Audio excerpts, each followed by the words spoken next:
Get a raise. All right, 12:05, and Only 3 attempts. we'll call the meeting to order.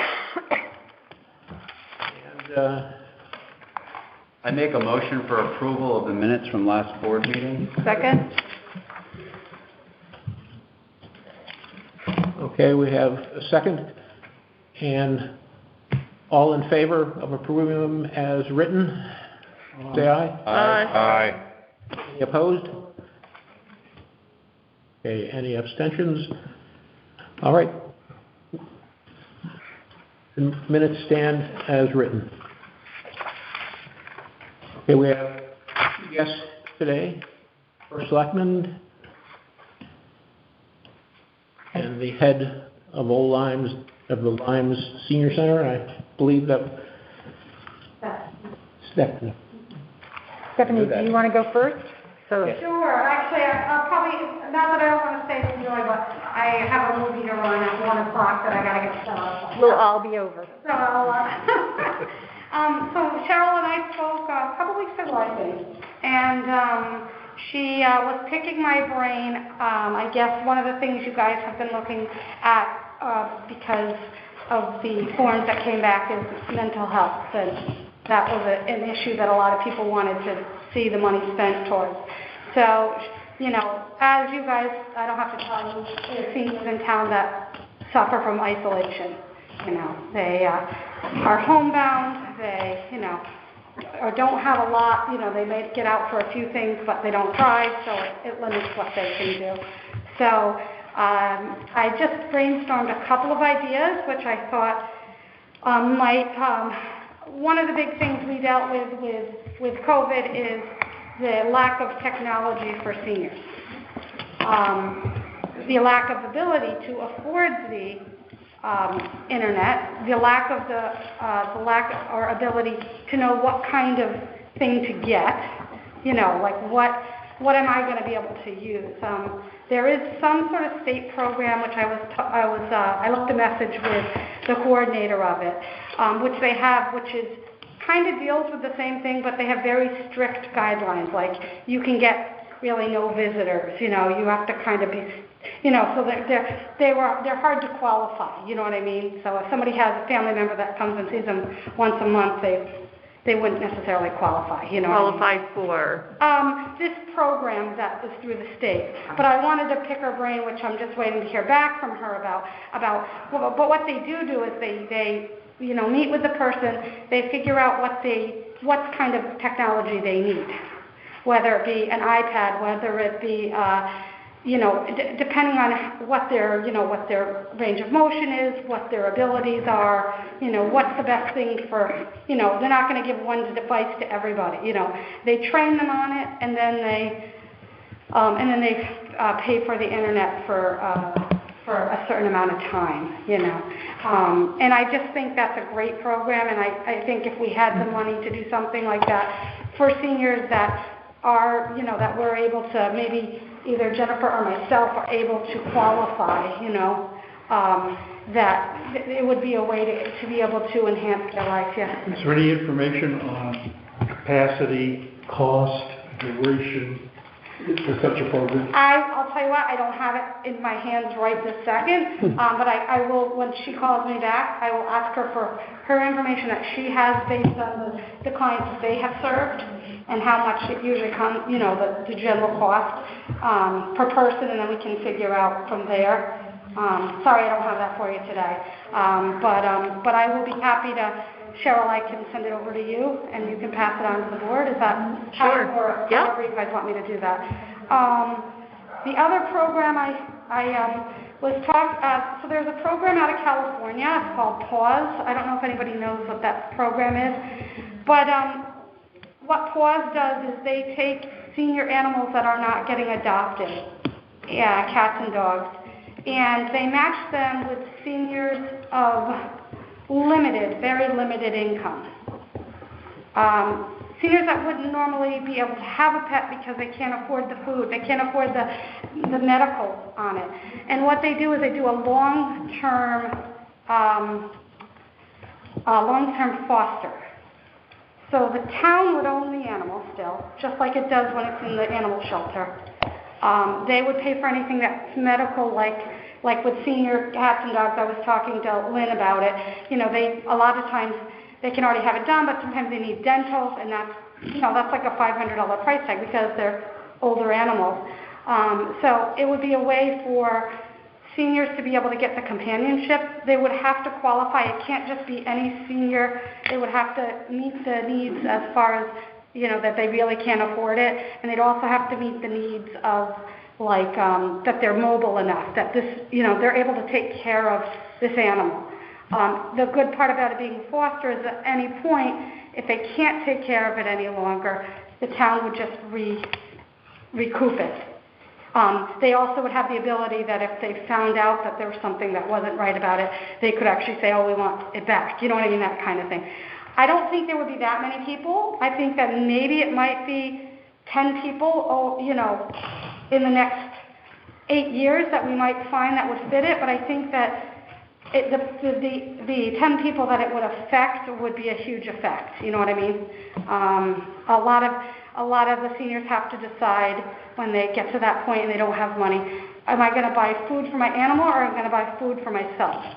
And they say, oh, I'll buy food for my animal. We've all heard those stories, So, this would be a way that they could own the pet. Not own it, the town would still own it, but they could care for the pet. And then if at any point they became unable to care for the pet, it would go back to the town. But it would be a way the senior animals that have a hard time getting adopted out because they're seniors and everybody wants little puppies and, young cats and, Stacy, do you have any idea of what the senior population is as a percentage of Old Lyme's total population? It's about 53%. 53%? Yeah, about 53. Depends where the point is that you're calling them seniors. Yep. 65, no. But if you got to 60 or 55, it's about 53% we figured out. And how many people do you have as members of the senior center? Oh, members, we have, of course I don't have my numbers in front of me right now, but it's like 1,100. In my head I'm thinking 39. I don't know, I passed it out last night and it's 1,100 and something. No. We have members at the center, yeah. And is there a cost to be a member? It's $5 a year for members for in town, and out of town is $10. Good question. And you have programming now in person again, I understand.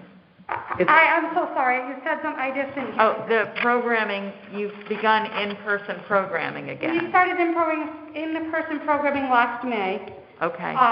But it was outdoor. It was outdoors in May and June. July we went indoors. So last July is when we opened the center to having indoor programs. And we've been having it since July. And there was something I was going with that. And we also are doing virtual as well. Okay, and are they getting lunch now like they used to? Okay. No, we're not doing, right now they do grab-and-go lunch. Okay. So that once a week on a Friday, they can come and get the 5 meals, and they can either eat them fresh or freeze them. They're set to be freezed for a $15 donation. So that goes out every Friday for anybody that, is able-bodied, and if they are homebound, we are still doing the Meals on Wheels. Is there an estimated date when the lunch will resume? It's really going to depend on the mask mandate. As long as the mask mandate's in place, we're keeping our masks on inside. We do, when it was nice weather, we would do a lunch every month outside. Now we do a to-go lunch because I don't think anyone wants to be outside right now. But, once a month we get it from a special restaurant or whatever. And, so that's pretty much our target date is, Are they serving lunch at the estuary? They are. Yep, they are serving lunch at the estuary. So the estuary is the old Saybrook Senior Center. It's a regional senior center that Old Lyme is a part of. So they can go over there if they prefer, yeah. So I'm sorry, go ahead. No, go ahead. I was going to say, are you finding people have returned to the programming like they had been before, or people not coming back? The answer is yes and no. We still have a lot of people that are timid. So our exercise classes have kind of returned to normal. Our exercise classes, our dance classes,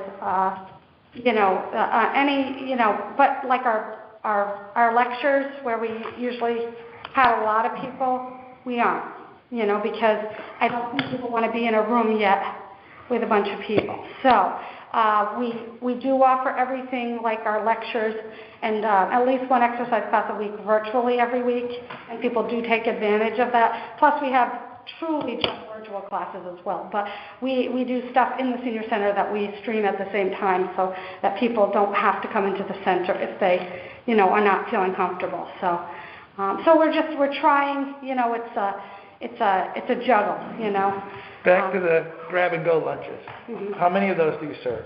Do you know? Grab-and-go, we have usually about 24 people that take advantage of that. Okay. And we have...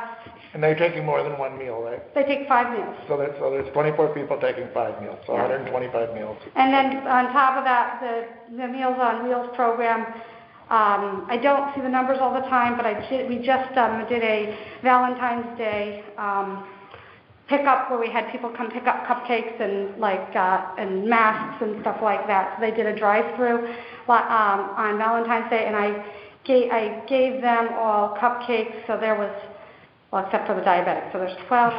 There was.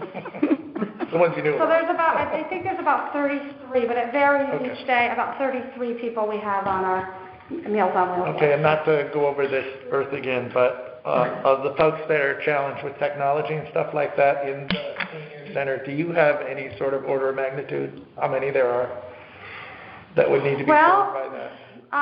You mean... you talked about the program where they do that, and I just want to scope. I don't have a number for you. Okay. I can tell you that I have...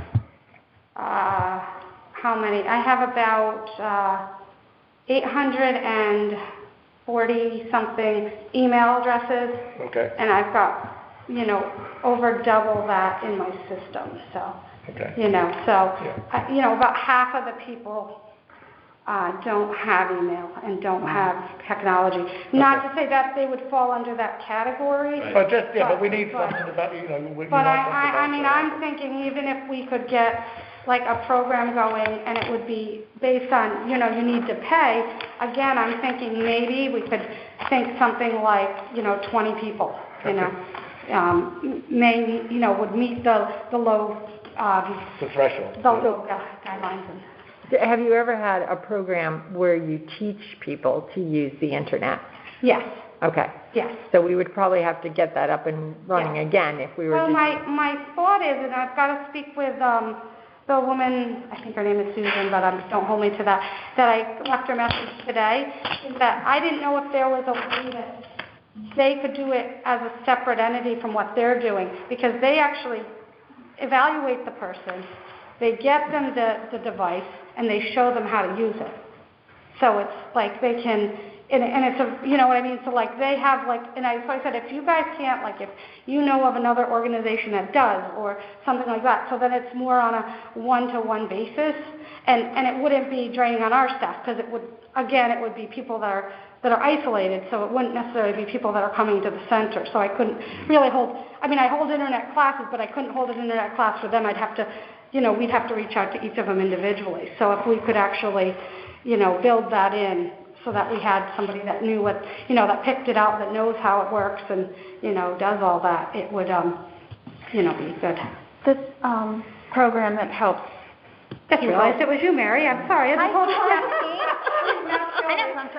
So this program you're talking about that helps people access new technology, is this a low-income program or is it anyone? Correct. With low income? It's a low-income senior isolation. What about seniors who are isolated who can afford it? Then they would be able to get that, you know what I mean? And maybe in answer to your question and thinking, as we're talking, right. Maybe it's like once we get it into place, the people that can afford it, that would like to take advantage of it, right. could sign up for it as a separate thing. You know what I mean? I think that's a great idea. I just, Yeah. I don't think everything needs to be low income. Right. Yeah. No, but I mean, Yeah. you don't want to have to put a lot of money towards people that can afford it. No, you I know. totally agree. But I like But that even idea. setting up the program, Yep. you'd have expenses. Right. Yeah. The knowledge set, Yeah. you know.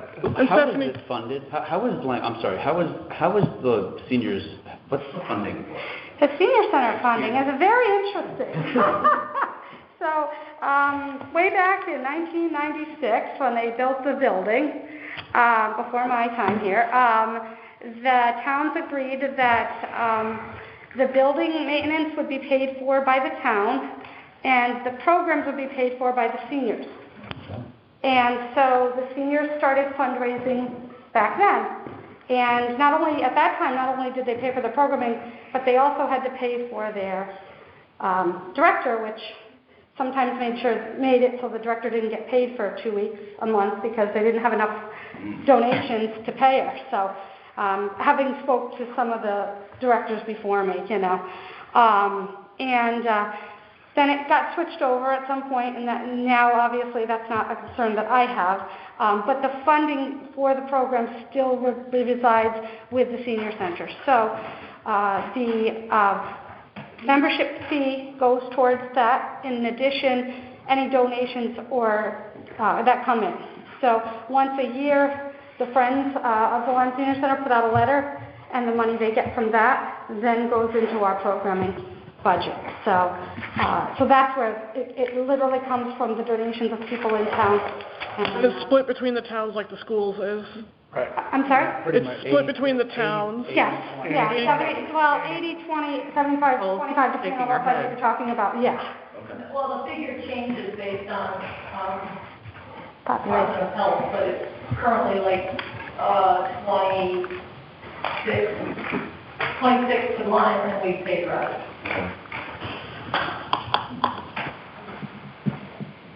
Do you, But it's not the program part, it's just on the maintenance. Right. Right, the program part is all donations and dues from people in the community. do you have resources for the seniors to, like, a list of, I don't know, mental health professionals or support groups, or is there some sort of informal reference?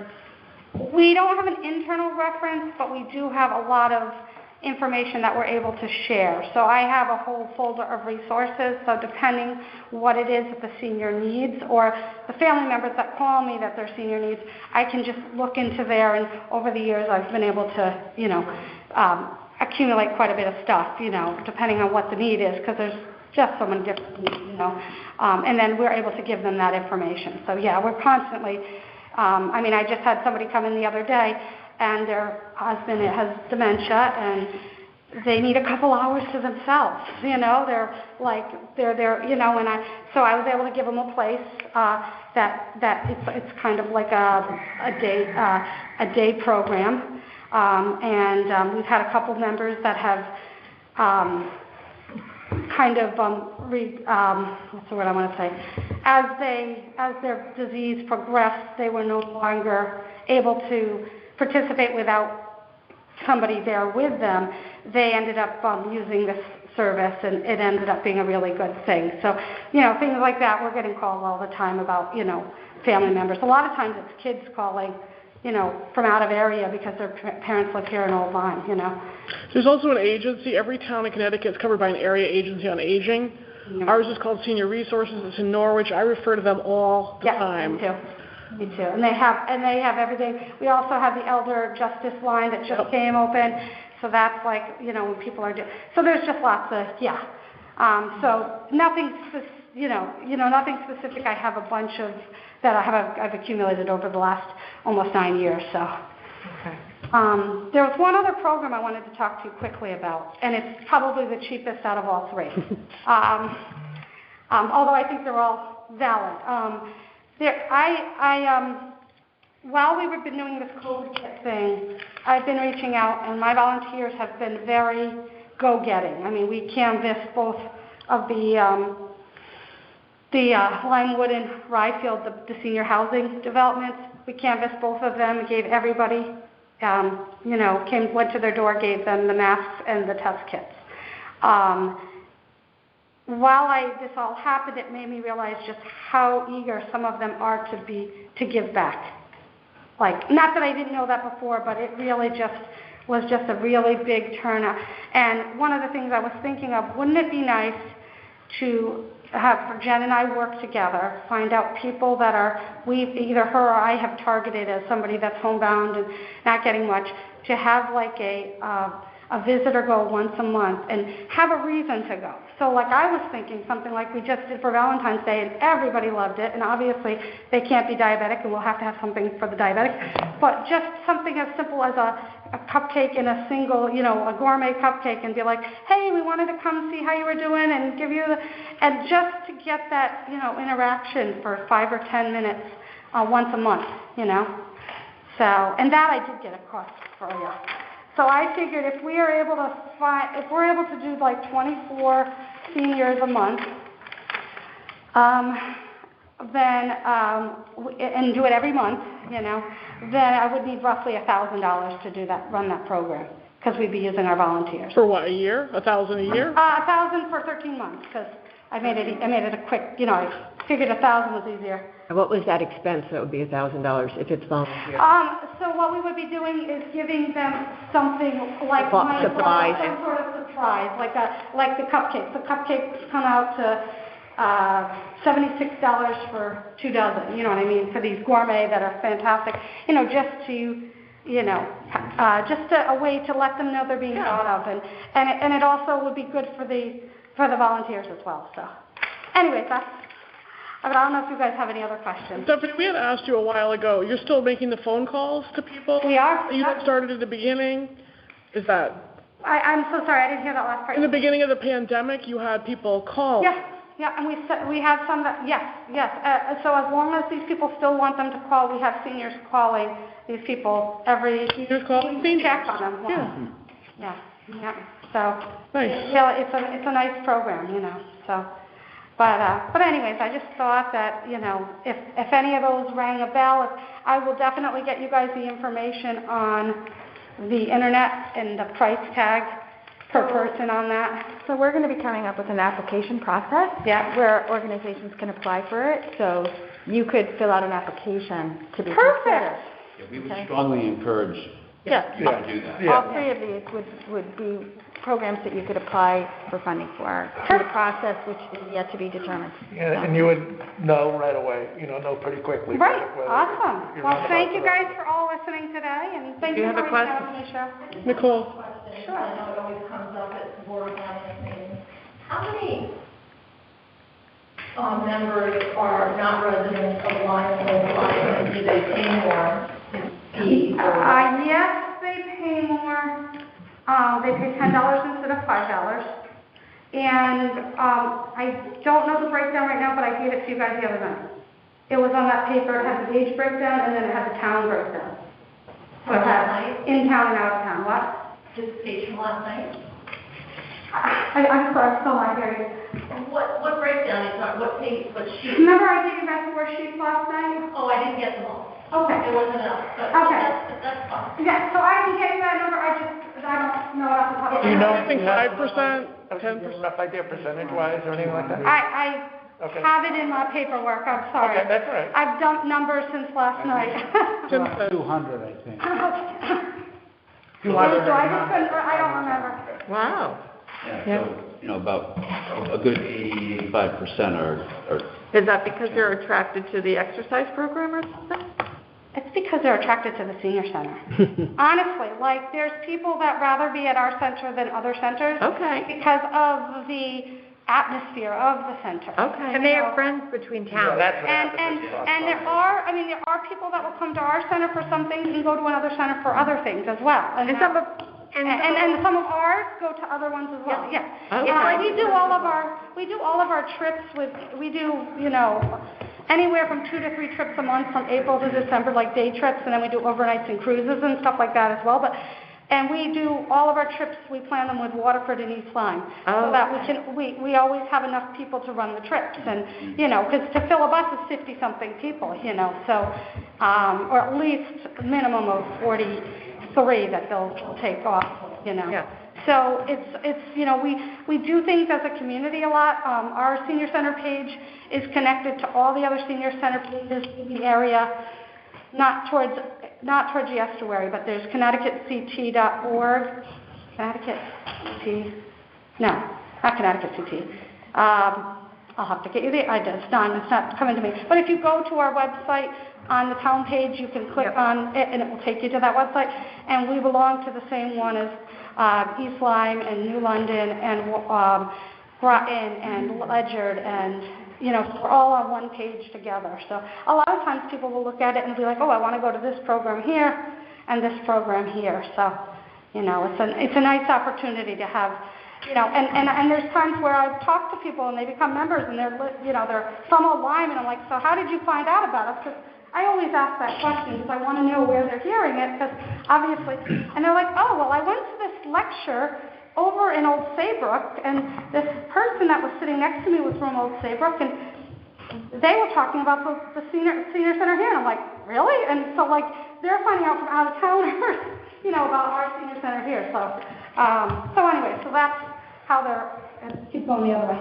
That's how they're finding out, about the center, and they're all just connected. So.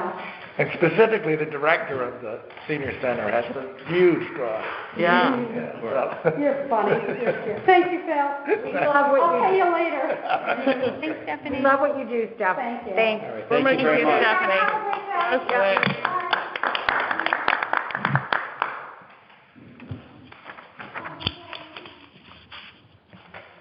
We also have Tim on the agenda, just to give us some feedback on how he thinks we're progressing. I also had a question there on the agenda.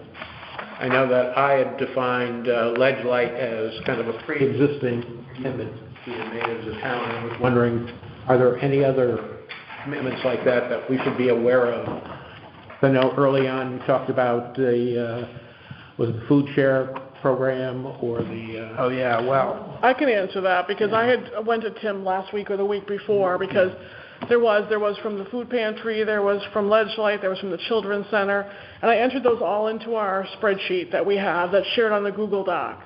Okay. The request of the date of the request, the amount of the request, the name of the agency, any notes. So we should be all caught up on any request that came before this committee was formed. A new one. We have a new one. Yeah.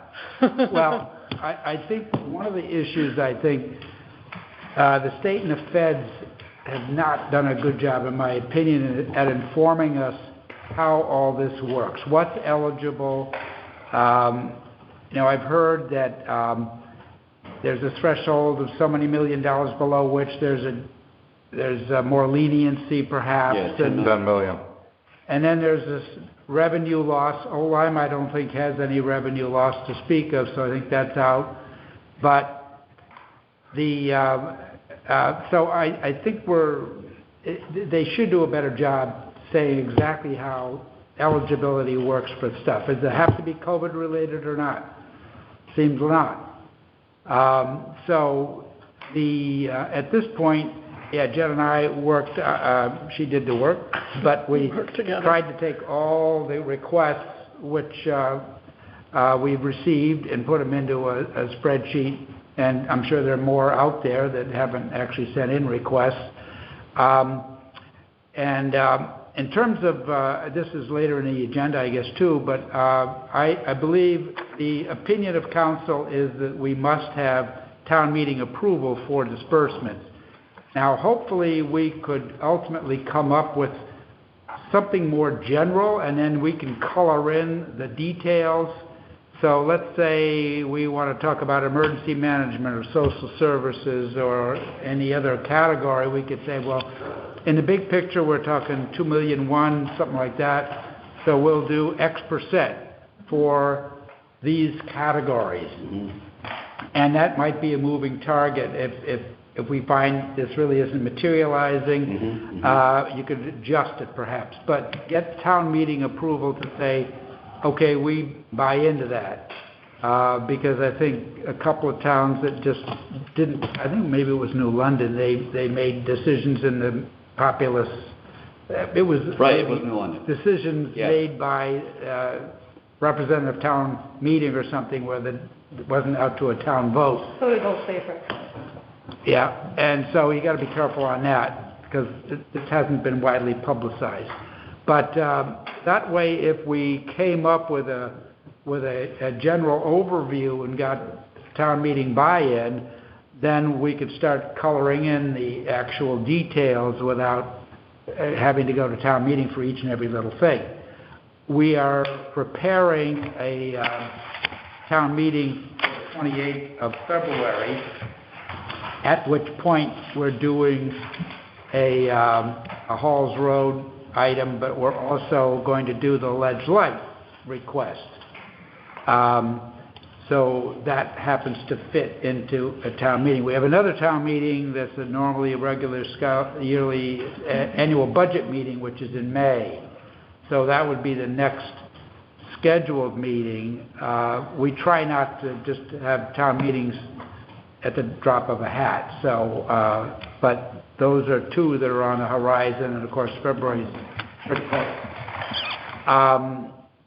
So I think we could look maybe in May, unless somebody wants to move it up, but to come up with this more universal plan and then speak to the categories and maybe using some of the requests that we have received, it might get citizens buy-in. So that's sort of a quick synopsis of where we are.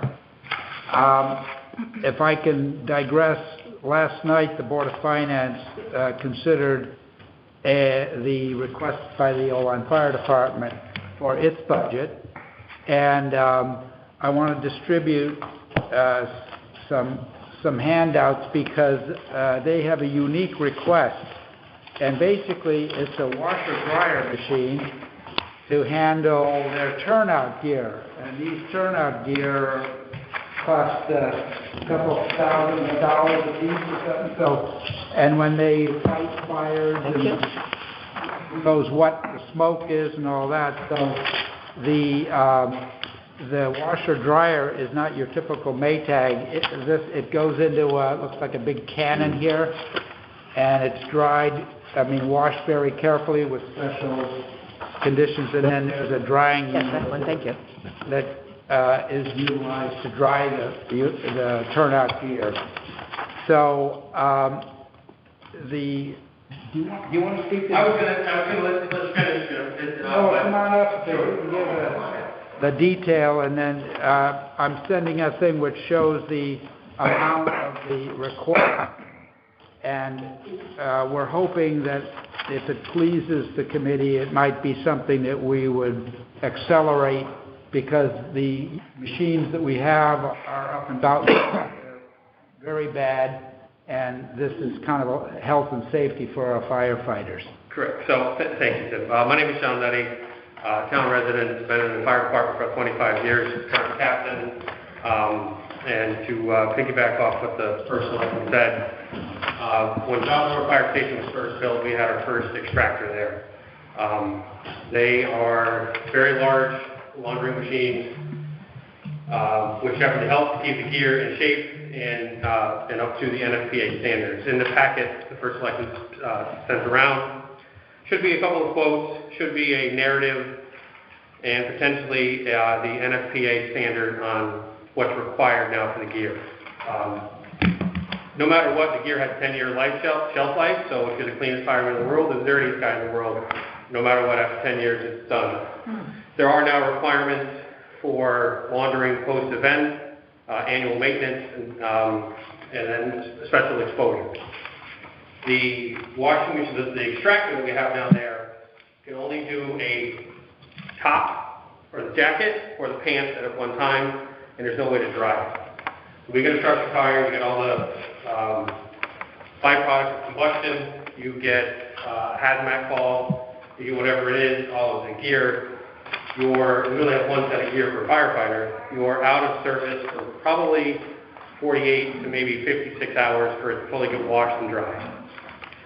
I multiply that by, if you figure if we have 25 people in the department, we get a bigger call, we're all out of service. You can't wear wet gear because it'll steam and you'll get burned. So there is no going in, sort of that way. So what's in front of you is a request for roughly 22, I got to this age now. 26 for a washer that would basically put 6 sets of gear and a dryer that would take the drying time down from essentially 2 days to 4 hours. Wow. The washing machine that we have, or the extractor, that we have now currently at Fountain Road was purchased when the building was made, so it's 20-odd years old. Can't get any parts for it, can't do anything else with it. So we were hoping to, as Jim mentioned, expedite this to get a green stamp to put this order to keep us in compliance with NFPA, keep all our firefighters healthier, and also, get us back into service faster. So 3 years ago, I looked into this to try to see if the department would pay for it, and we couldn't. One of the other things that might be in your packet is a denial of a grant that one of the Marine captain applied for, that we got declined for, and so we are kind of in this position here to request this, and if we can get hopefully a green stamp to go ahead and order this ASAP on behalf of this committee and for the department. And another thing is that firefighters can be first responders, and if they enter a home where COVID is present, that COVID could get on their garments, and so it could be directly related to COVID, even though it's used in burning buildings. This is the same gear that, yes, if you burn the bacon, we come into the same house with. We have the open house, the elementary schools, same gear we wear there. So it's the same gear we wear in the trucks. So, yeah. Thank you. And looking at this, fitting it into the requirements of COVID, dealing with the biological exposures that they risk when they do go on an EMS call or they do go on a motor vehicle accident with the potential or the actual exposure, also definitely under Section 1 of the Treasury's response. Question I have is, how set in stone is this town meeting coming up where you're going to make a decision on the Ledgelite program or the Ledgelite request, and if possible, depending upon the outcome of discussion of this committee, possibly recommend that this be added to I think we're able to add this if we decide. So. John, I have a question. Have you contacted the company? I'm thinking of supply chain. I had the same question. What is it do you need a deposit for the order?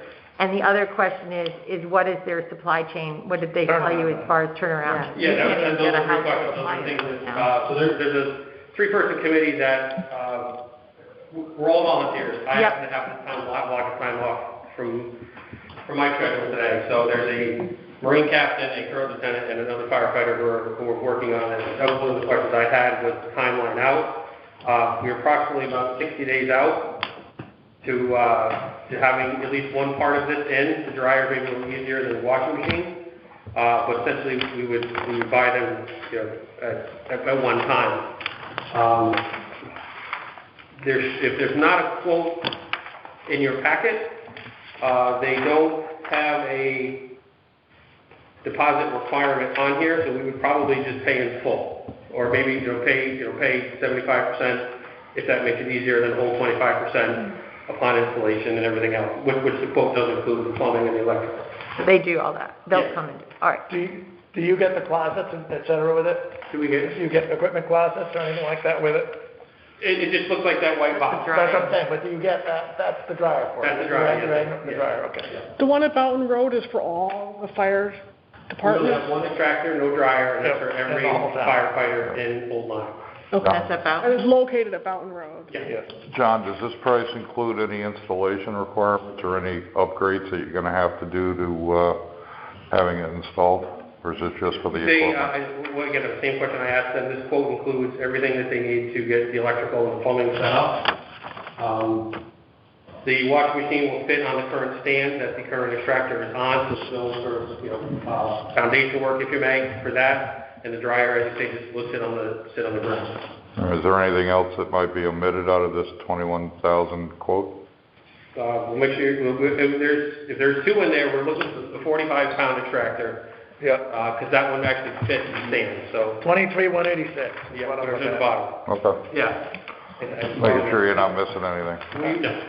We generally round up town meeting, Right, have nickel dimes, so you could probably say 20, not to exceed 24,000, something like that. Would that give you a little leeway? Sure, I mean, obviously with transportation costs changing, things like that, you know, that should, 24 would be great. Yeah. John, you might not know the answers to this, but we had a request from the ambulance, right, for the stretchers. Is the fire department, do you anticipate the fire department requesting anything else from ARPA funding that you're aware of? There's a few things that David has on it. That's what I thought. He's holding out on us. You haven't formally asked yet. That's true. It's the icing on the cake. You know, this is something that, you know, we know we're not in compliance with. We would like to get a green light to get this pushed forward fast.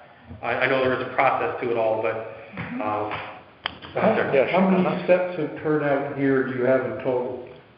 one for every firefighter, so there's probably 50. This will do 6, so to do all of them, you'd have to do 6 cycles? It would take, divide out however many guys responded, divide it by 6, and there you go, yeah. So is this big enough, or should you get 2? Yeah, this would be big enough. Because not everybody's going to go inside, not everybody's going to be exposed. You know, if you're driving a fire engine, you're not going inside the house. You'll land, you know, the new guys, the young, the pros and the juniors, all stay outside. So, you know, they would just get some mud and stuff like that, not exposures to contaminants. Same thing on the highway, as David mentioned, with crashes, body fluids and stuff like that. No probies, no juniors are up there, so it's really going to be your top guys, your probably top, you know, 18, 20 guys for a big structure fire, maybe 10 for a bad wreck. So John, you're saying that this model and this quote is suitable for your needs for the next 5 years, at least? Yeah, oh, easily. You know. Next 28 years. Well, yeah, we got the utilization. I mean, obviously they're both machines, so you get one quite never know. It's like buying a brand new car. You hope it lasts how it's supposed to. If you maintain it, take care of it. Yeah, which is a very good point. If you look at all of our fire engines, they're well taken care of. We take care of the stuff that you guys give us. Yeah, this setup should definitely last us 15, 20 years. Hold on. Yeah. I think your biggest challenge is the supply chain. And what Sure. we're going to run into once you try to Well, order. that's like I said, so Yeah, the sooner we get the okay, exactly. yeah, the sooner we can start. So I don't know if there's such thing as an emergency, ARPA, whatever, I don't know all the acronyms anymore. I don't know. If there's a green light, I can get this ordered today. Okay. Well, you have to go to town meeting, right? Selectmen first. February 28th. Yeah, just a couple of weeks, so. Yeah. That's one of the things we're going to talk about today, I hope, Yeah. is how we want this motion, now that we know it needs to go to town meeting, based on the surveys we did with the community. Does this group want to present to the Board of Selectmen some hard and fast numbers for the various categories? In which case, then, can we then, as a committee and to recommend to the Board of Selectmen specific projects? So if we can do that today, we can get a motion, get it approved, and then we could get, when the applications are done, maybe even emergency application. But from where I'm sitting here, your application, your request is obviously great, but I also feel the same way about EMS's request. So, Yes, yeah. we need to take that into Yeah, account. no, I fully understand what you're saying there. Replacing the stretchers is definitely a great thing for them. They're a lot more ergonomic, less back injuries, easier to navigate around. But it doesn't take, an older stretcher doesn't put them out of service. An older stretcher doesn't stop fire trucks from rolling and things like that. Good stuff. We understand that. It's just that we have to get we Yeah, I know. have to be fair. It's not that we're going to dismiss this, but we just need to get this process down so that we are following That's our the same process for everyone, even though Next piece. it's our next, Yeah, we've told other people, no, wait. just, so, Okay. but don't, Not, no. we're not, no. No, wait. Okay. We're just, but you got to give us like 48 hours. And that I think, John, thank you, good job. Thank you. Yeah. Thank you for your service and volunteering. We want to come watch it, though, in action. Does it do sheet? We're gonna run a load. Bring your laundry, bring your crooked. I have one question. Fundraiser on the side. Just, if not for this, rescue plan money, would this be something you would ask to be put in the regular town budget? Correct. It was. As the first selectman mentioned, we were here last night presenting our budget. This is one of the things that we spoke about, saying, hopefully, the U.S. government wallet will open up and pay this versus, the town. But in one way or another, it's something we do need to be compliant with. Okay. And I'm going to dovetail right off of that. I'm going to say that I think it's paramount for this committee at this point to kind of figure out, and you spoke a little bit to it, Tim, I think we need to figure out, one, the application process. But before we do that, you were talking about going to a town meeting once and looking at this thing globally and saying, the town is going to take X amount of money and they're going to use it for the fire company, for the senior center, for town-related, whatever, fill in the blank, and break out a portion of that. The balance will be used for applicants from the business community, from the public service committee. It does two things. One, I think that may be adequate for the town meeting piece. I think so. And gives the committee latitude to do what it wants, what it needs to do to get this money wheels down and on the ground. It also lets the public know that there's not $2.1 million that's going to be sprinkled to different folks in the business community, public service community, that the town is going to do something that impacts the town globally for their own safety. And they know what that number is rapidly. And then once that's established and the application process is established, this committee can be far more effective, I believe, in the application process and the approval process. Yeah, and I guess we need to know if we were to use it for something not COVID related, but might be worthwhile, is that permissible or not? Well, everything that we've read, I think that the committee, speaking for myself, I can't speak for the committee, speaking for myself, I believe the guidance that we've been provided allows the committee to make an informed decision with confidence in what we are recommending to the town, save one specific legal letter of opinion, which I think we still need to ferret out about one specific item.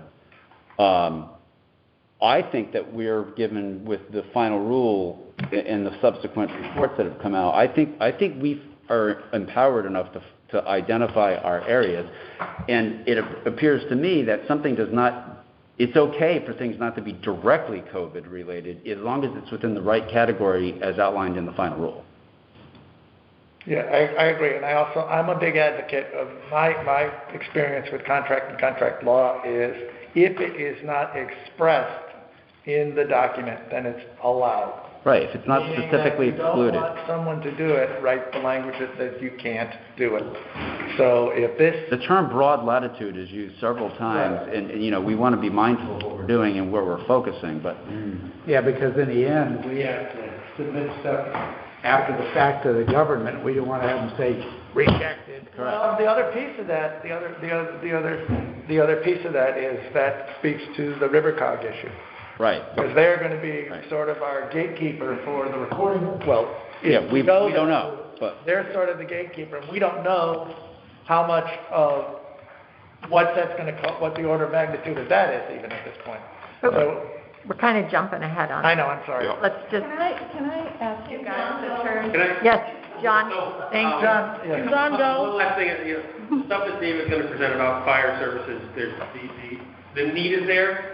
But the urgency is different. So to your point, saying, here, we're going to do this up front, show you we're spending the money, everything's going well, and then the more qualified, more detailed will be coming. I totally appreciate that. So that's the last thing I have, but I do have to get back to my work. Thank you very much. Thanks, John. Thank you. John. John, you can go now. I can go, I'm free. All right. Thank you, everybody. Thank you. So, in closing with this, do we want to adjust the agenda to discuss this moving forward with the town meeting? Or keep it, Well, you said. Well, does Tim have anything else to report? Conversation on that. Thank you, John. what they decide? We have to talk about the All right. Oh, you're I- leaving us too, Tim? Okay. 10 days away. You just All went right. away. You going away again? Thank you, Tim. Pleasure, thank you Thanks, all. Tim. Thank you. Yeah. I think actually, to Dave's point around number 4, it just dovetails right into what we're talking about. It's talking about our request application. Yep. And based on what we got from the legal point of view and from our work to date, I think that's where we're at. If you guys could turn to page 4 of my question. Can I don't think I got a copy of that. Oh, Yeah, right here. got it. I got one. Sorry. And also, are we not revisiting how we're approaching town meeting? I actually have one other question about that. We need to circle back to that, maybe after this? Sure. Okay. Yeah, that's under old business. Is it? Okay. Oh, okay. Yeah. Oh, okay, good. Yep. So under new business, if we're talking about what we're going to do for an application, it's kind of what I've worked on, tried to the last couple of weeks. And one of my questions, given what we heard potentially for town meeting, is will this group make a recommendation to the Board of Selectmen with some allocations to the general areas of our expertise, as Rick said, to allow us to go forward in making specific asks within those groups. Based on our survey, I would think we'd want to give some percentage or actual dollar amount to go to town meeting based on our percentage. And I just threw an example out there. For example, would the ARPAC committee recommend that Board of Selectmen send to town meeting the request for allocation of the SLRFS funds as follows: up to $700,000 for nonprofit small business relief. So this would include bringing visitors to Old Loud. And I'm going off of... Where are we? Page 4. It's on page 4. The red Little text. red.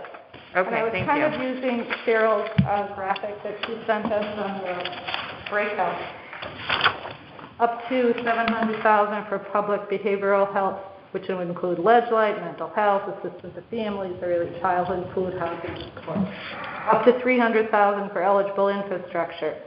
$200,000 for government services, so that would be including purchasing EMS, HVAC projects, for example. That number's a little low.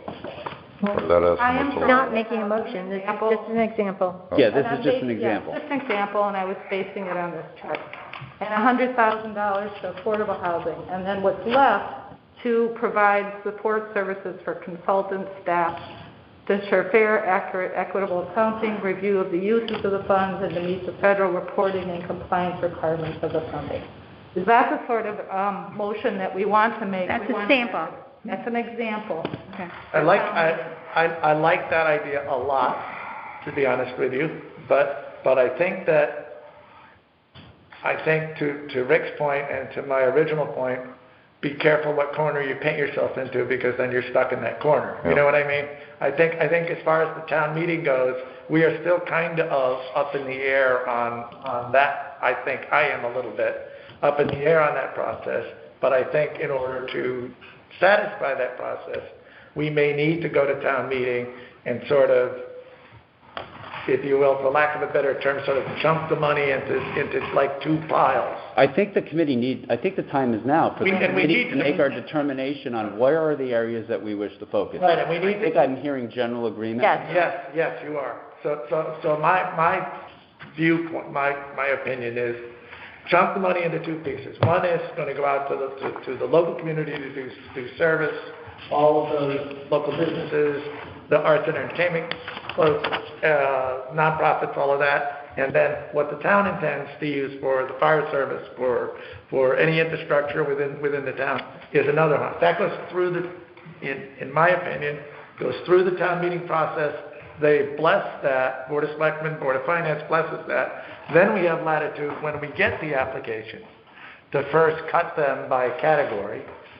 And then at that point, the particular areas of expertise would then make a recommendation to spend the money. So in other words, Phil, you're saying by approaching it that way, we don't get to the final meeting and presentation and they say, no, we can't do that. Right. We can't put 30% towards mental health. Right. Or whatever, because that's just not what we're going to do. Right, So- we've done that, we would empower this committee to look at the. Bans for areas of focus. First thing is you cut it in, the town's gonna keep this money and use it for townwide EMS, whatever they use it for. The rest of it will go out to local, so we know that right away. You take that off the table. Now the rest of it is, this is the pile we have to work with. Where does this fit? What does this go? And should we give them all of it, none of it, some of it? Is the request valid? So We're basically, not involved in the government service decision-making. right. Yes, we are. Yes. We're involved with the whole thing. We just, Yes. if it's a government service operation, it still has to go through the process. But once we've determined that, then we know what the pot of money is that we're dealing with, one. And two, then we can So- determine the level of. Instead of MJ's 5 or 6 category buckets, you want only 2 buckets. I want all of the buckets, but I want, you cut it right away at those two. So the public knows exactly what's available to them for their business, for the arts and entertainment community. Okay, so my understanding, and I just need to clarify, Yes. two bucket, we're just gonna say, right now, it would be 2, Big buckets. big buckets, Right. but we would bullet, under this bucket, this is what we're gonna hit. Right. So if it was government services, Could be fire and EMS, could be. town infrastructure, yep, all that stuff. Support other projects in town that. Then let's just say, I'm just gonna throw numbers, let's say $500,000 here, $500,000, I know we have more than that, but just say $500,000 there. And then let's say we get our application, people start putting the applications in. Yep. And we find out that one is really low. Right. Like, we're not kidding, 500,000. Right. One. So we could grant all of those, but then we could move 200,000 Correct. back to. Correct. That's, to me, Yep. is perfect. Yep, that's the way we have to do it, because we have, I think we owe the public a couple of things. One of them is at least, first cut at the determination of what we intend to do with the money. I agree. And the second thing we owe the public is a process in order to get. Maybe not specifically what we're going to do with Right. the money, but the areas we're going to support. The areas of support. Old Lyme has made a decision to put whatever the percentage is in dollars and cents into infrastructure within the community or. So along those lines, one of the things, and I don't think we have an update, the contentious issue or the potentially contentious issue with what is classified and allowable under the clean water and the sewer issue, okay?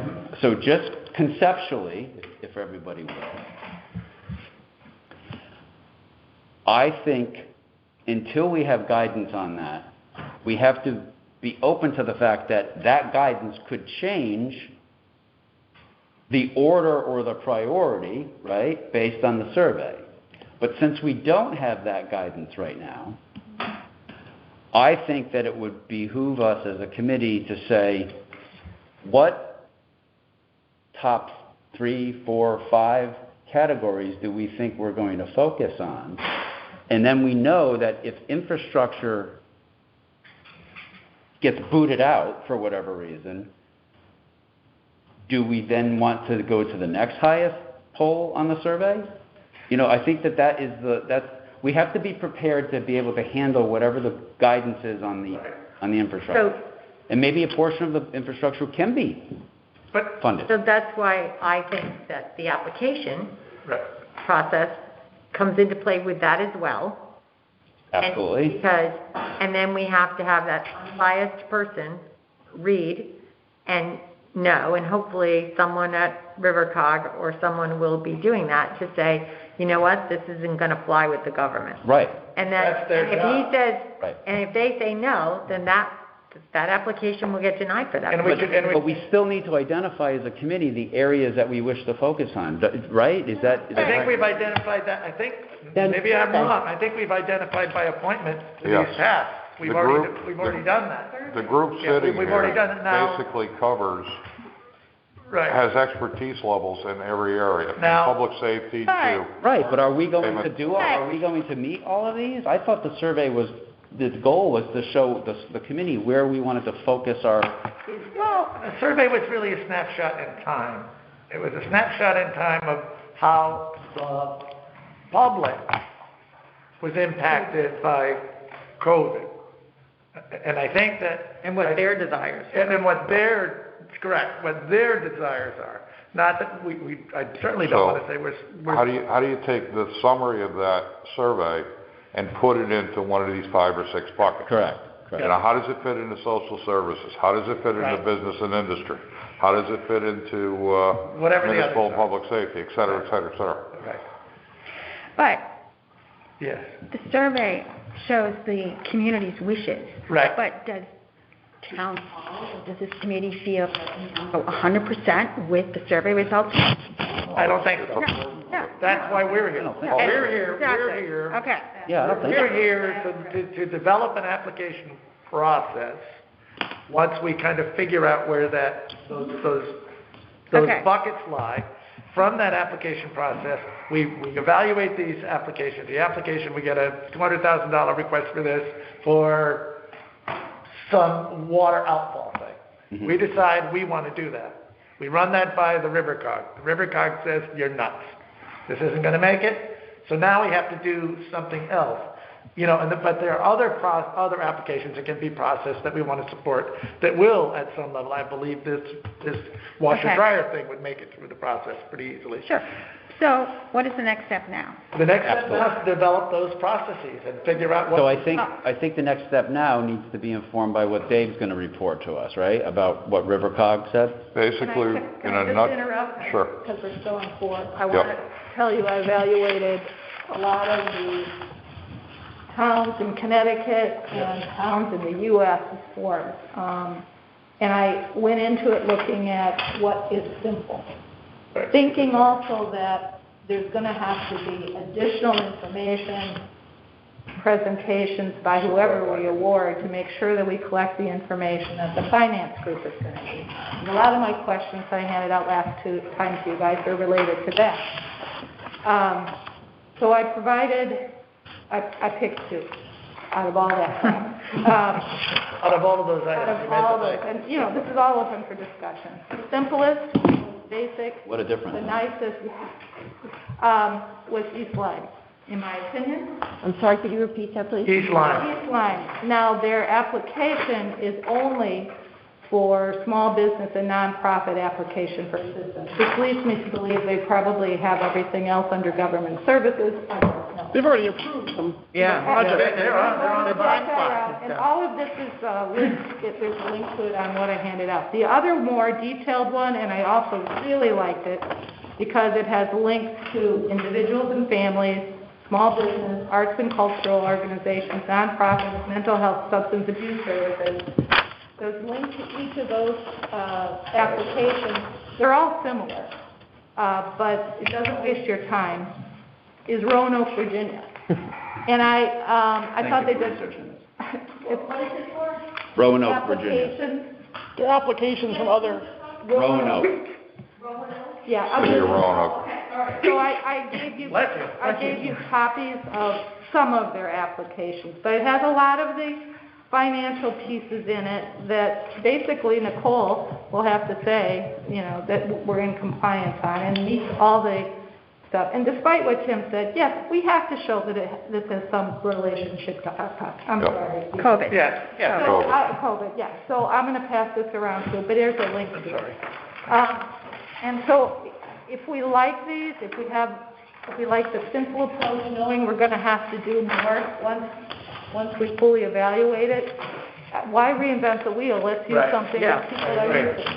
Yep. And I like East Lyme so far, but I haven't read Roanoke. But I like the If you volume. want, do you I want like the me volume of East Mary Lyme. Jo, do you want me to call Kevin Fury and East Lyme and just ask him did they do a different application for government services?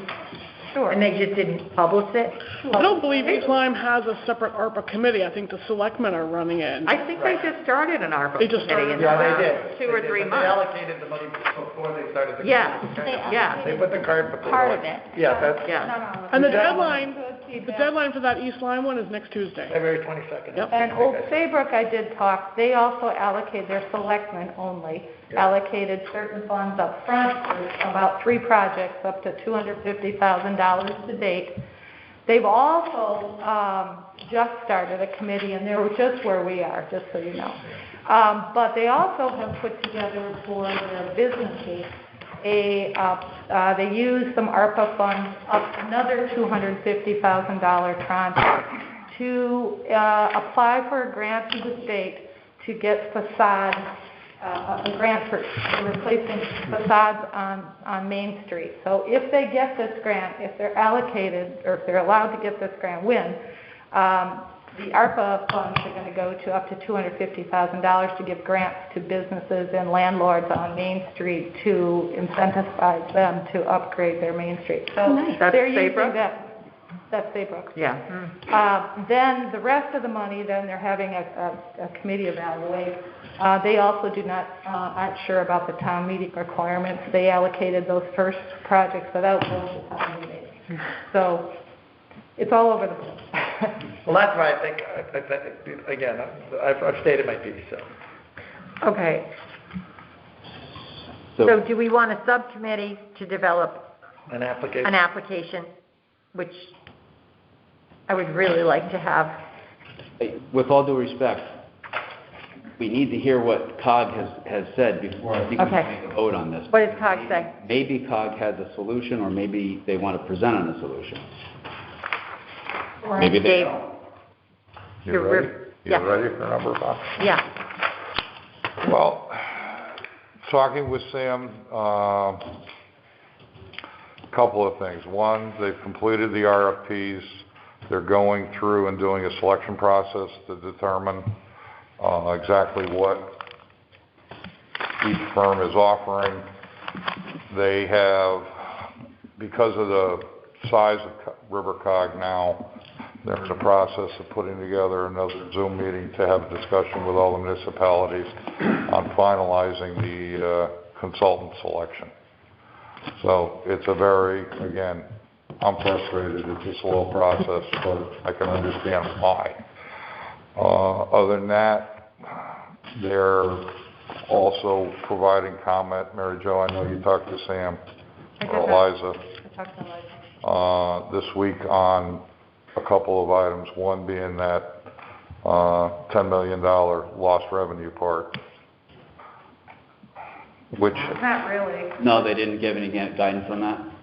There is some real... General consensus coming out of River Cog is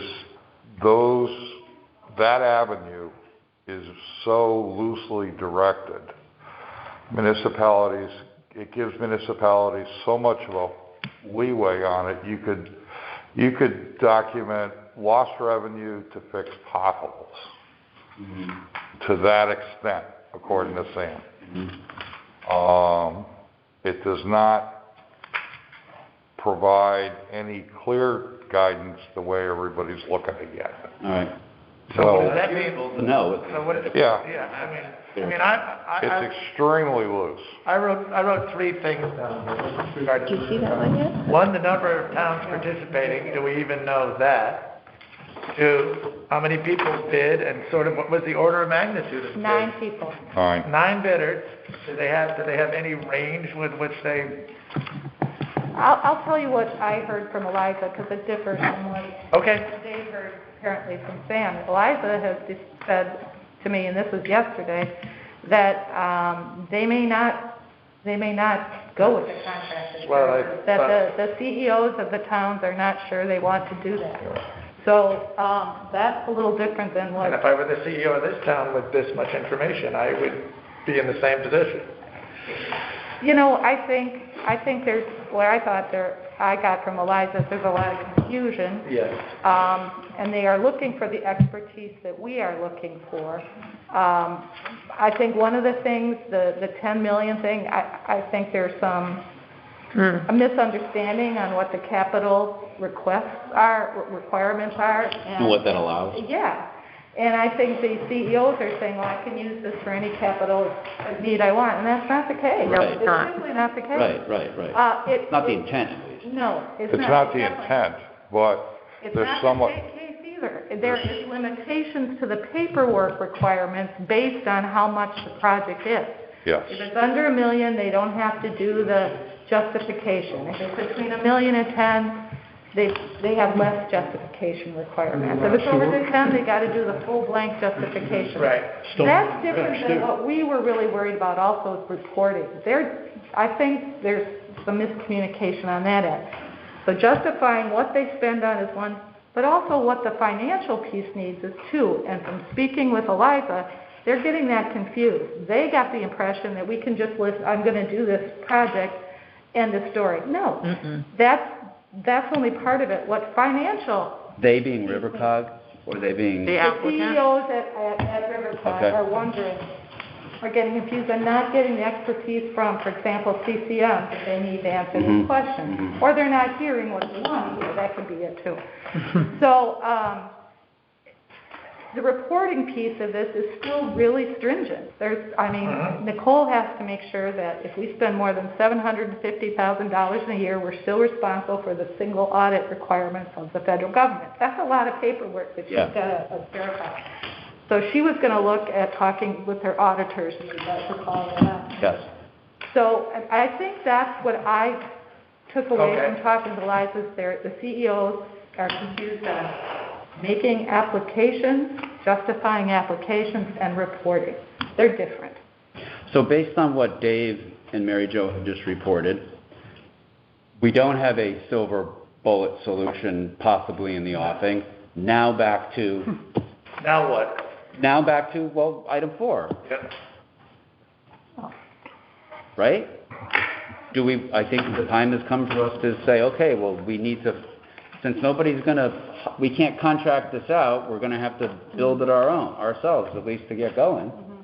What about the town East Windsor that gave the money already to the small businesses? Did they have a consultant? They did. They did, and he's available. Yep. He is. Steve, was it Steve something? I don't. Or whatever. He is available? No, I actually have a hard copy of that, and I'm Any more information on that? I just know that when we went, Cheryl was at the same presentation, the first selectman in East Windsor said, I'm more than happy to provide you with his name. He did a great job for us, and I can't remember, he told us the story. He knew him from a past life, and he kind of called him and said, I need help with this, something you can give me help with. Sorry, Martha. What service did he provide? He wrote the application for them based on what their needs were, and this was just for their small businesses, because it was right at the start. And then he crafted the application, they sent it out, they got him back. He was the unbiased reporting. He pulled all the financials from the businesses, because the businesses had to provide financials to them to say that they were secure. And he also made sure there were no liens on businesses or anything, because it couldn't go back to pay off a loan or something else, or past wages. He coordinated the application process. He coordinated all that, and then Managed it. from there. Let's get a call from him. Yeah. That's what I think. It's like, I agree. he's out there, he's done, let's call him up and... We've shoveled enough effort. Yeah, no. I want to use another word. Is your recommendation that we form a committee to interview this person, or is... Well, first of all, just to make a phone call to see if he'd actually be... He could, after the CCM thing, he could be, on everybody's list. Right. Well, and the 9 people from the sides of Rivercog are probably available too. Right. Some of Right. them. Right. Or if we can get their names from whoever. Public information, we should be able to. So Tom, what do we need? Do we need to make a motion as far as establishing The next step. a subcommittee for that, or do we That's been the sign? last few agendas, in one form or another. Yeah. I don't think we need a motion necessarily. Can't we just form a subcommittee? Yeah. Motion to form the survey subcommittee? I don't think so. You guys just volunteered, right? Did we? Now I'll make a motion that Martha calls him. Second. I'll second that motion. Great. Martha, you can use the phone. Just because I learned how to use this one. Allowed to use the phone now. Congratulations, you're at the next step. Next step. Phone system. I will call East Windsor. So His name is in the report. yeah, I right. actually have the whole, somewhere I have a hard copy of the whole report. As does Can we, Rick. So does the committee think that we should probably get You also want to get the names of the people yes, from River. that's where I was going. Okay. Yes. All right, Dave's gonna do that. Dave's going to do Rivercog, I'm going to do this, and Can you call this guy before we meet in 2 weeks? Yeah. yeah, I can Maybe set up a meeting next week or select. that's what I think. I agree. You can't have a selectman meeting because Tim's. No, select member. Whoever wants to be there from this committee can be Yeah. there. Sure. We could do a quick meeting with whoever. Or virtual. Virtual would probably, or phone in. Dual or? Actually, virtual might even be better. I can do Zoom. Yep. I can set up Zoom on that. We have to do WebEx. Can you come do my access code in my office? You can do both here. You can do that, be recording, and still have Zoom up there. Oh, that's right. Oh, okay, I gotcha. What I'm saying is, it's sometimes nice to see the face. Oh, I agree. Yeah, but one thing, if we're going to have a couple people talk to us, I mean, even if we had 5 people talk to us, that's going to be a long meeting if they're in person. Yeah. No, I think there has to be some screening beforehand. And some of these 9 people may not be interested in doing what we want. Okay, so maybe we meet, the next meeting next week is to get the information from these people. Winter guy. Yeah, these. Let's get that. So basically, I'm going to get his name, I'm going to call him, I'm going to tell him that we're looking for the same type of thing, except our application process would be a little bit more in-depth. It wouldn't just be small business. Right, it would be more than just small business. It would be 2. And that we would be looking for him The to... COG RFP, that'll help. Thank you. And that we will be then requesting his help on reviewing the applications and basically stamping the ones that he feels are valid. So like as Mary Jo pointed out, obviously I think we'd all rather keep this as simple as possible. Right. I mean, there were some applications in there that were just like There were some applications. unbelievable. You wouldn't apply, yeah. No, you wouldn't apply. Nicole's got a, I just included in that, I would say, to have him help write a contract if we're gonna give it like $100,000 LA to state what they're going to do and what are they gonna do, because they're gonna be required to monitor their performance and report that to the Treasury. So, I'm gonna have to get from them, what did you do with the money? How did it affect this population? And they're going to have to give me auditing statements, but they're also going to have to show me a list of named people who went to the, however you would for any other audit. So that's really important because we have to prove The follow-through. The follow-up, yeah. For like 5 years, you have to. Yeah. 5 years. You just have to maintain it for 5 years, but you have to get Job it all. security. And can we get a medical report on this guy to make sure he's going to He's 4 years, 9 months, sorry. As his life insurance? Yeah. Okay. Actually, life insurance doesn't Right. look good. So, Before we close 4, I think there's a 4 prime, and that is to define those buckets and make some estimations as to what portion of 2.1 million. I think it's too premature to try to put percentages on it, but the 6 buckets that this group was founded off of, I believe, pretty much covers the labeling. Social services, which covers behavioral health, seniors, all of that, business and industry, municipal, public safety, arts, entertainment, and hospitality, infrastructure, and the technology piece, the wireless and the broadband and everything else. Just 6 buckets. Something has to fit into everything has to fit into one of those buckets. And then depending upon the quantity of what we get off of it, make a determination and say, okay, what percentage rates do we want to work with? And use the survey as a guide, but not chiseled in stone. Right. You know what I mean? Use it Yes. Use it as a snapshot in time. We receive this feedback from the public, and we think something like that, and then whatever we want to do with the balance, we can But am I right in understanding that's really 9 buckets, government services, and then everything else over?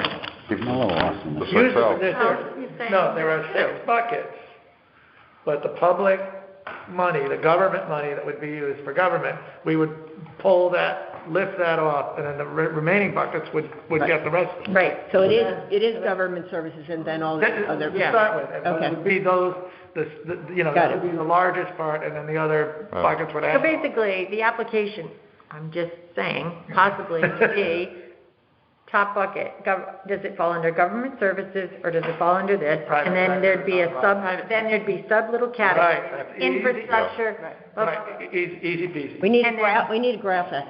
I agree with that, but how about an instance where under government services, our people Yes. say that we decide to give all of our $1 million, we're gonna give it to the seniors for their new thing. Doesn't that count as social services? Yes. Or seniors? Yes. So then that kind of skews the other bucket for the outside. I would disagree. You disagree? I don't think it, I don't know, I'm just bringing it up. Yeah, I would, it's definitely public service money, it's money that's spent. I know, but also in one of those buckets. But also theoretically, government employees are in fact social service. You know what I mean? Theoretically, everything they do serves a greater need. So, my feeling on that would be, Nicole, that if it's government and we would be paying for the building, that's a building and its infrastructure. Whereas if Stephanie came to us for a program for mental illness. The cupcake program. The cupcake program, that would fall under the other thing. So basically, the government one is basically building something that's going to help taxpayers because they won't be doing the heavy lift. The other one would be more helping individuals. Better definition. Yeah, that's better, yeah. Thank you, Martha. So, do we want to do a basic application rough draft before the next one? Yeah, there you go. there you go. There you go. Do you want to do? That was great. Good job. Yeah. You know what's interesting? You're quick. I'm I mean, gonna you gotta have the top level on that. I know, we don't have the top level. But you wanna provide whoever we end up with a kind of a rough draft of here's what we're thinking. Yeah. Right, and kind of help them get wheels up. And, all right. And I'm involved with a nonprofit organization in East Lyme that's applying for this. So, you can get some feedback from people who are making the application because we're applying on behalf of my church. It doesn't say anything about religious institutions. We are a nonprofit. It doesn't say anything at all in there about what the max number that they're going to give to people is. We're asking for $29,000. They're going to give us, we'll take whatever they give us. But there's questions still This is kind of in filling that out that aren't answered basic. from the applicant's perspective. That's actually. Well, and it does say that they may ask you for a brief presentation. Yes. Or other. If you look at the one from Roanoke, for example, and you pull that up, Where'd that end up? it will tell you, it'll show what they're capping each project at, what they're going to cap the big bucket at, and then how much they're going to cap Right. the project under that. So that's Good. That's another way to look at it, yeah. detail that you can add to it. Yeah. Originally, the way I thought we were. I did all. Yeah, X amount of dollars for X, and so That's what I thought we were going. Okay, Yeah, East Windsor had a Some of my cap. questions in here too. Yeah. so, are we on 5 yet? We've sort of heard from Dave. Is there anything else you need to tell us from River Talk? No, not at this point. But you're getting the 9 or however. I'll get the list. Because if this guy tells you tomorrow he's not available, Right. we're wasting. Yeah. All right. And anyone have any questions on what the town attorney told me? And anything that we want to send him, anything that we find, that's in, I think I sent you an email yesterday. Go yes, ahead. you did. Do we have a legal opinion yet on eligibility for sewer and water? Not that I've seen. No. Because I'm really concerned. You know that's number one in our. Yeah, I am too. That's We absolutely. have a town meeting Biggest coming up concern about with the beach communities very organized. We haven't made a decision on whether it's eligible or not. We've passed around Greenwich and Stonington, both of which are spending ARPA money on water and sewer and flood mitigation. Even though our opinion, I think, was, well, it doesn't fit, and our minutes from our last meeting said it's not eligible. But we got two towns right here, that, they're ignoring that. And I agree with Dave, the thing's so wide open, everybody's rolling their own thing.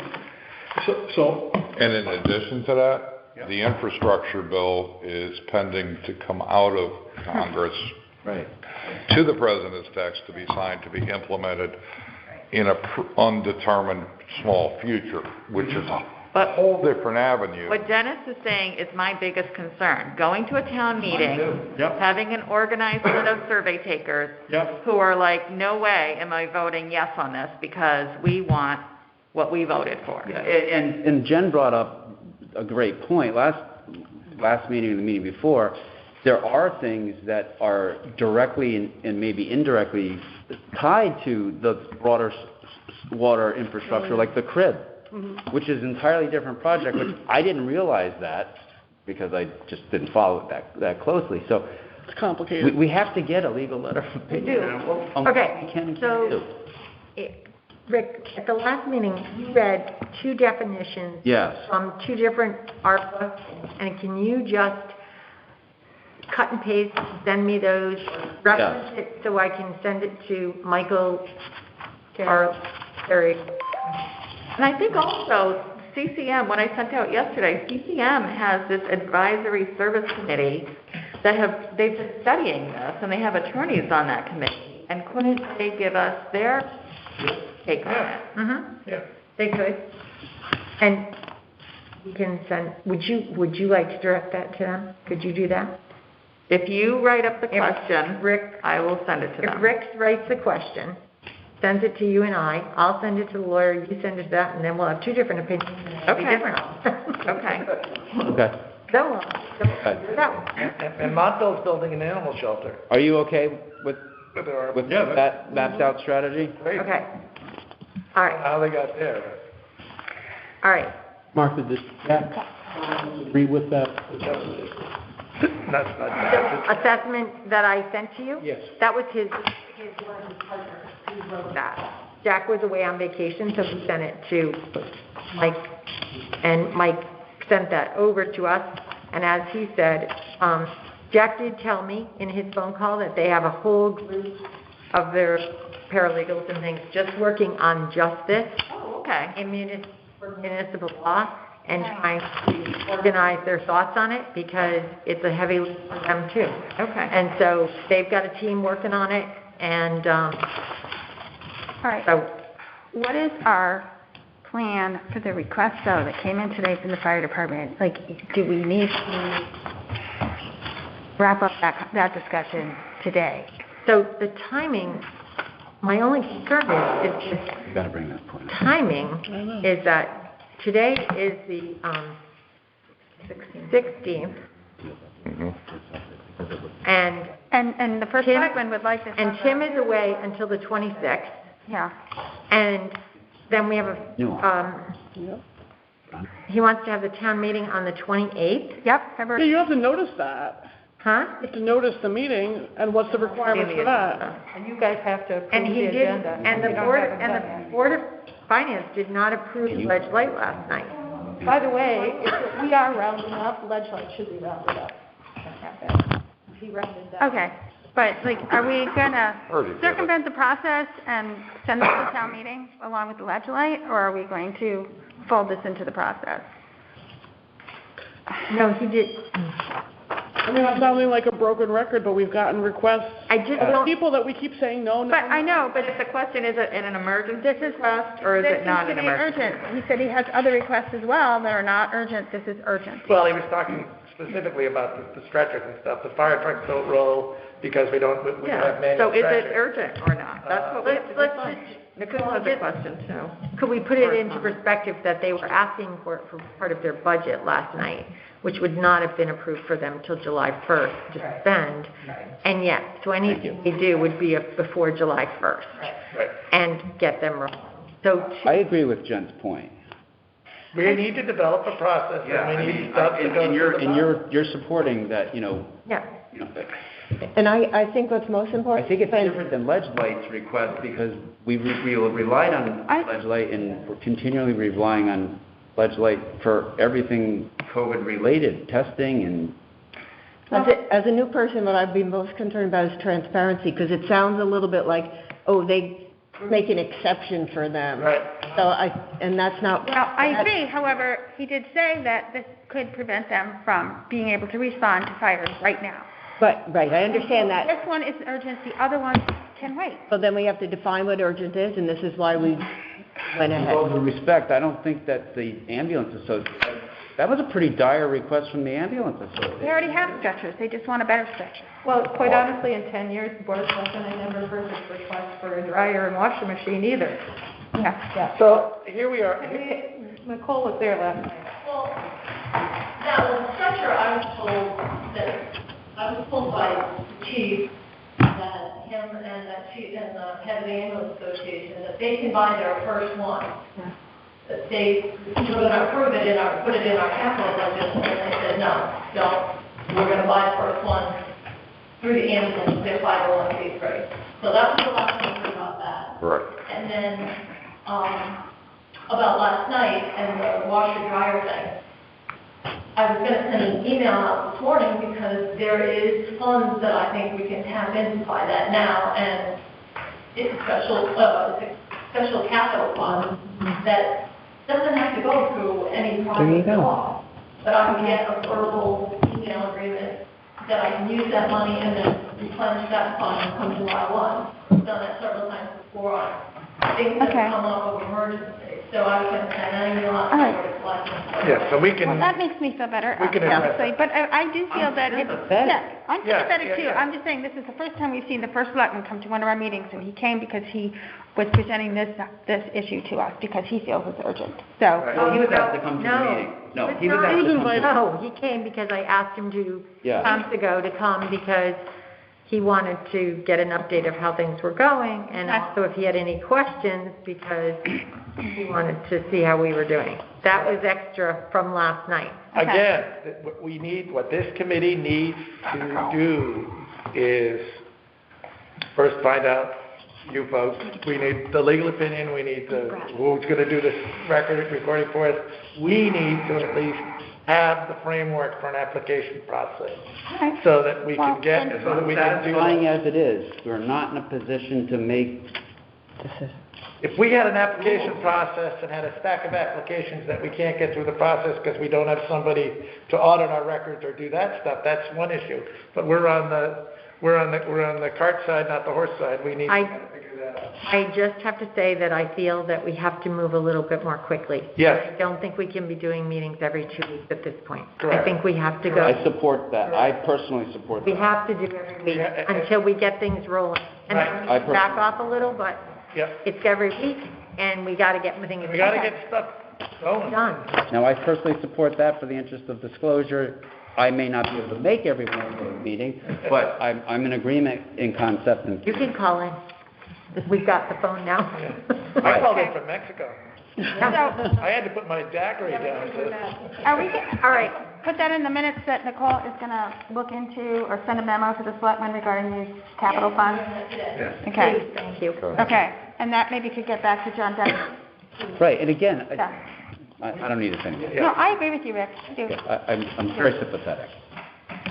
That's who was here. I checked and asked him. He's not. To establish an additional meeting schedule to. You want to go weekly? We go weekly for the next month or two until we get the application. Till the end of March? Yeah. That would work. Okay. Till the end of March. Okay. So, And if we have to extend it beyond that, that's fine, but let's get this going. I'll talk to the selectman's office to get that on the calendar. Thank you so much, Jen. Are we meeting next week? Yes. Maybe next week. The 23rd, the 2nd, the 9th, 16th, the And we're 23rd, keeping the and hours, the 30th. the time the same?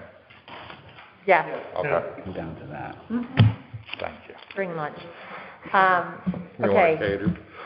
So what are the actions that need to be followed up on for next Wednesday? So I'm going to send the quotes in a possible framing of the legal letter of opinion question to Cheryl and to Martha. Would you want me to, I'll just send it to everybody, I guess? Sure.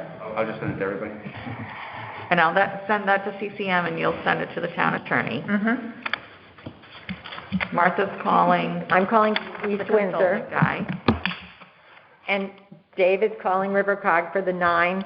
Yep. And if you want to forward those names, then maybe we can individually reach out, maybe take 3 and 3, or 2 through 3, or whatever. To make it Once we easier get for them. me, I'll just send it to Tom, and Tom can shoot it out. That work? Send what? Sure. Once I get the information from You can't Rivercog. just reply all to one of our things and send it to all of us. Is it going to everybody? Well, just, you know what, Mary might know one of them. I mean, who Okay. knows who we're gonna know on the list? We'll update with our new number as well, email. Add Dave? You never know. Okey-dokey. Could be an online person, who knows? And I think we should put in our minutes the treasury video that many of us have watched a lot. Over and over again? Yeah. Because it answers a lot of the questions, but Right. some of the stuff is really clear. Yeah. It is, it does have to be COVID related. It does, in some regards. Yeah. I think that, You can't have a business that just started after COVID. Right. I mean, that is really Yeah. specific. I think that that's important. That's one of the reasons I volunteered for this committee, is I believe that was meant to be the intent of So we need that. Spirit of it. So do you have the link for that? Well, can we send that to? I will email you. Great. Could we put that on our page on the Yes, website? Send it to me, I'll put it on. thank you. Okay. Also, I don't think we have access to the Google Doc, that's the Excel sheet. I can try sending it out again. It's complicated because it has to go through Gmail, through Google. Yes. So like I was having trouble with my town email getting it. They had to send it to my personal Google email, my Gmail, to open it. I sent it out to everyone once, but then I resent it, I think, to Mary Jo, Cheryl. Send it out again. You send it out. I've gotten the, whatever the other Gmail, Could we Google put it- Doc is, Could we but print out not what the, you have Yeah. and make it part of the minutes? Let's do that. Could download it into an Excel and send that to us. That's a good idea. that would be great. That's a great idea. Okay, I'll add today's request to it. okay. Thanks. Do we have any public comment? No? Okay, before we The result. adjourn, Yeah? what is Oh, okay. the agenda item for next Wednesday? Is continuation of what was number 4? application process ought to be right there. Yes. And results of the phone calls Inquiries. to these folks. Oh, and And mine too. Yeah. But my email. Oh, Yep. On this topic. And last week or last meeting, everybody in the committee had the ability to send me comments or questions if they wanted forward.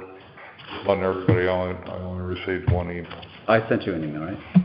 But it said it all. Yeah, I didn't have to say anything. Art said. You Okay, know. just making sure that I you said didn't I was miss gonna it. use the sink, and it was like 3 bullet points, right? Just so you know, Phil and I did meet this week, and we reviewed, because Phil was away when I wrote the summary for infrastructure, and we did meet, and we agreed that we don't need to change anything. No. Okay, okay, yeah. Number 6?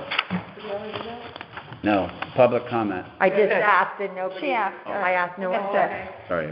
I'll do the adjournment. I'll Make that second it. motion. I'll second it. Thank you, Ken, everybody. I need to ask you a question. Okay. Aye. Aye. Gotta run. All right. Thank you. Come on, Tom, flying. I gotta go back to work. Thank you.